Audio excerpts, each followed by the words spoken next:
Good morning, students. For today's class, we are going to look into a prose, that is a birthday letter, which is written by Jawaharlal Nehru. Okay, Nehru is writing this letter to his daughter Indira. Okay, and let's look at this warm-up session. Then go back to the lesson. Have you received a personal letter from your friends and relatives? You would have received, isn't it? But now there is no practice of writing letters. But maybe when you were young or so, your friends would have written some letters to you, isn't it, or not? And so they are asking, have you written any? Have you received any letter, personal letter? If it is yes, from whom and what about? If you have say yes, then from whom have you received and about what was the letter? Have you written a personal letter to anyone? They are asking you now if you have written. First it was if you have received, and now if it is you have written. If it is yes, to whom and what about? To whom did you write and what was the content of it? And now going back, we'll just have a short description of the letter. It was the summer of 1928 when Jawaharlal Nehru began writing letters to his young daughter Indira. Okay. When did he start writing? In 1928. Okay. And he wrote these letters to his daughter Indira, who was in Missouri at that time. Okay, where was she? She was in Missouri. In his letters, he speaks to his daughter on a wide range of topics including languages, trade, history, geography, science, epics and evolution. Okay. When he writes these letters, what does he do? He covers all the topics like history, geography, okay, and science and evolution, and all these he includes there. Indra was about to turn 13 in 1930. Okay, what was her age? In 1930, she was turning 13 years. Nehru started sending her more detailed letters. Okay, already he had the habit of sending letters, but now his letters were in detail. These letters contained his understanding of the world, which he wanted to further impart to his daughter. What did he want? He wanted his daughter to have a wide knowledge of the world, and so he wrote all these letters. Even while he was in prison, he wanted to make sure that his daughter is not devoid of her father's teaching. He saw to it, though he was not with her.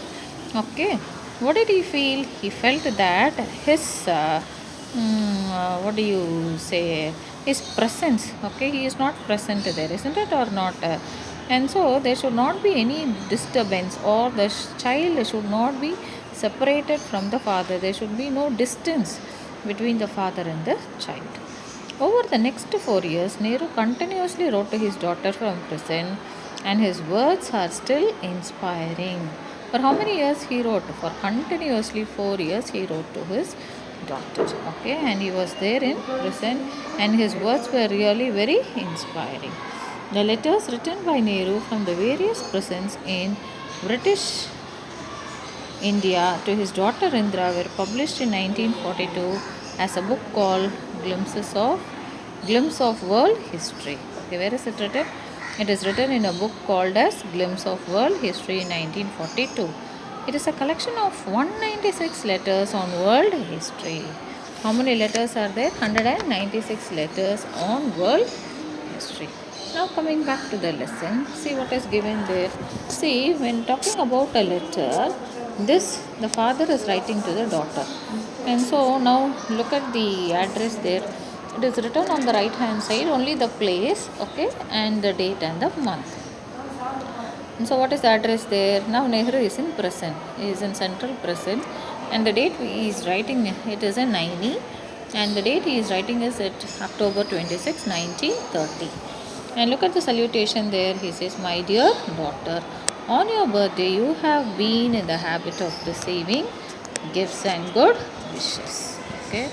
What is he telling? You have been receiving gifts when I was there with you.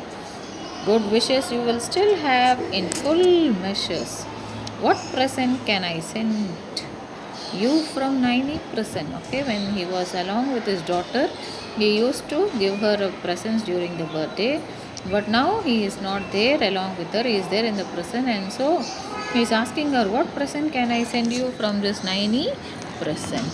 Okay, my presence cannot be very material or solid. He says, my presence cannot be what is it? A solid one, but they can be of the mind and spirit. He says it is full of my mind and my spirit. Things that even high walls of prison cannot stop. He's telling nothing can stop us. Even these walls cannot stop us. Okay. You know, sweetheart. See how he is addressing his daughter. You know, sweetheart, how I dislike sermonizing and doling out good advice. He says that he does not like sermonizing means giving lecture, okay, or suggestions.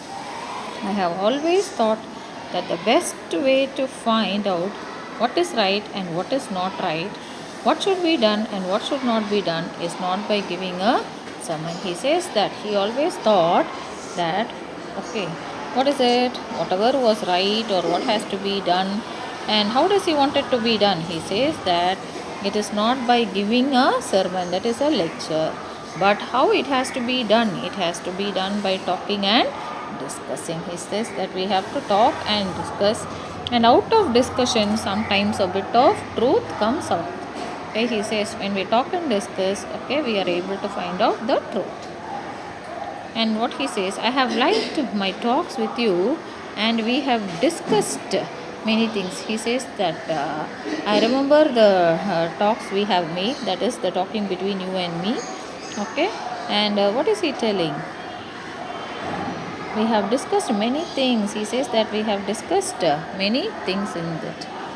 And but the world is wide, and beyond our world lie other wonderful and mysterious world. He's telling the world, you know, okay, is very small, but beyond that there are many other things which you should know. None of us need ever be bored or imagine that we have learned everything worth learning and becoming very wise. He says that what you have to learn, okay, don't feel that you have learned everything and you are feeling bored. Don't imagine like that, okay. And you also don't think that you know everything, no. And also don't think that you are very wise because of this learning. But what am I to do then? A letter can hardly take the place of a talk. At best, it is a one-sided affair. He is asking Indra a question. But now what can I do? I am there in the prison. Okay.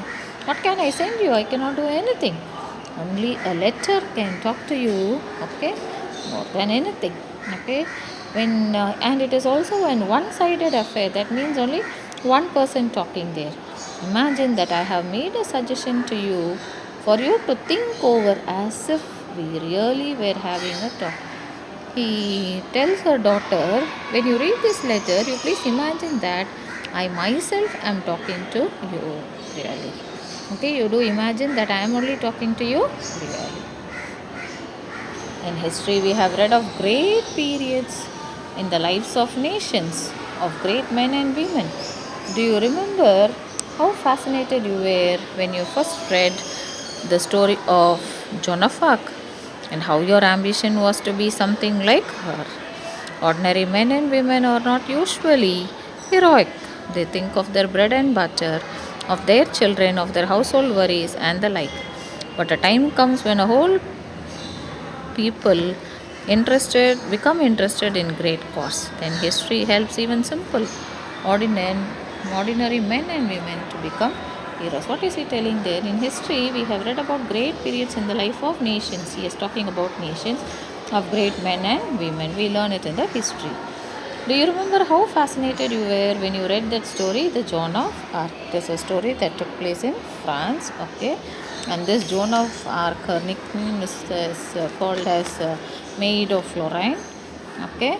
And she has been very much impressed towards the action of this Joan of Arc, and how your ambition was to be something like her. Okay, she was brave, and so she also wanted to be like her. And he says ordinary men and women are not heroines or heroes or heroines. What do they think? They think only of their bread and butter. That is the food they need, and about their children and about their household worries. But a time comes when a whole people become interested in great cause. But he says that there are some times when people are interested in great cause. Then even history helps simple and ordinary men to become heroes. Great leaders have done something in them which inspires a whole people and makes them do great. So he says that great leaders have impressed the peoples to do great things. And in India, a great leader full of love for all who suffer and eager to help them has impressed our people to great actions and noble sacrifice. He has helped to make the starving, the poor, and the oppressed free and happy. What is he telling there? See, great leaders have something in them which inspires a whole people and makes them. Yes, there are great leaders, okay, who had impressed the minds of the people and they have made them do great things. In India, he is talking about a great leader who is full of love for all those who suffer and eager to help them. Okay, he was ready to help the people who were suffering, and he has inspired the minds of many people. Okay, by his noble sacrifices and actions, he has helped them to make the starving, the poor, and oppressed free and happy. He has helped all the people who were very poor, who were starving without food. He made them all happy. Bapuji is in prison, but the magic of his message has stolen the hearts of Indian millions. He says Bapuji, that is Mahatma Gandhi, he is also there in the prison, but his message, okay, had touched the hearts of Indians, millions, men and women, and even little children come out of their little shells and become India's soldiers of freedom. He says his message has touched the minds of the young people. Okay, let it be men or women or little children. They are coming out, okay, to become Indian soldiers. In India today, we are making history, and you and I are fortunate to see this happening before our eyes and to take some part ourselves in this great drama, he says. And today it is happening in front of our eyes in the history. And I and you are, very fortunate, okay, gifted to see this happening in front of us. And we are also there to take part in this drama. If we are to be India's soldiers, we have to respect India's honors. Yes, if we are India's soldiers, we have to respect India's honor. And that honor is a sacred trust. See, what does that sacred means? Holy trust. It is no easy matter to decide what is right and what is not. One little test I shall ask you to apply whenever you are in doubt. Never do anything in secret or anything that you wish to hide. For the desire to hide anything means you are afraid, and fear is a bad thing and unworthy of you. Be brave, and all the rest follows. He is telling one little test. He is telling, I shall ask you to apply. What is that? Never do anything in secret, or don't hide anything, because if you hide anything, that means that you are afraid, and that fear is very bad and you are not worthy of it. Okay, and unworthy of you. Be brave, and all. If you are brave, all the other things will follow. You know that is in our great freedom movement under Bapuji's leadership, there is no room for secrecy and hiding. He tells under the leadership of Mahatma Gandhi, there is nothing secret or nothing hidden there. We have nothing to hide. We are not afraid of what we ask, what we do, or what we say. We work in the sun and in the light. Even so, in the private lives, let us make friends with the sun and work in the light and do nothing secretly.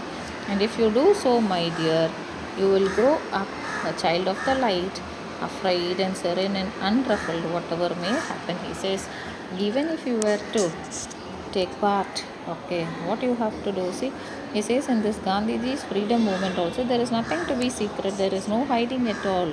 He says we have nothing to hide and we are also not afraid. And he says we work in the sun and in the light, everything is true. And he says even in our private lives, let us make friends with the sun and work in the light. He says that we should not hide anything. There should be everything should be true, and it should be frank, and there should not be any secret there. And so he says that you have to grow up like a child of the light, unafraid of Saran and unruffled whatever may happen. He says that you have to be very peaceful. Okay. And I have written a very long letter to you, and yet there is so much I would tell you. How can a letter contain it? Goodbye, little one, and you may grow up into a great soldier in India's service with all my love and good wishes. Your loving father, Jawaharlal Nehru. See how he ends his letter? Your loving father, isn't it? Then below his name, he says that I had written a very long letter to you, and he says that there are more things to tell you, but how can I write everything in the letter? And in the last, he says goodbye, and he wished that Indra should become a soldier in India's service. He says, with all my love and good wishes. And now we have come to the end of the lesson, children. Please read the lesson and try to understand. Thank you.